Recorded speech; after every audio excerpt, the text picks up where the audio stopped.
Okay, today we're going to try something that's never been done before.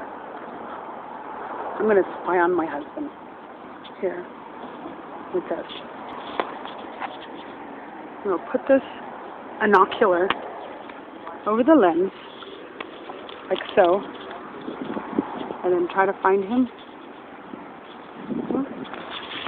Try to get it right center. We're going to spy.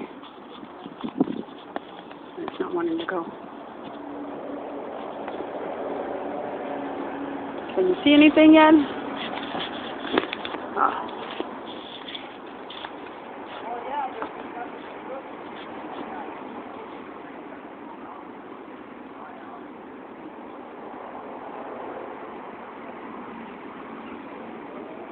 See, there he is.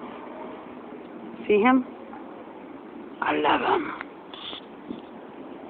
Now, I normally don't do this, but I'm frickin' bored.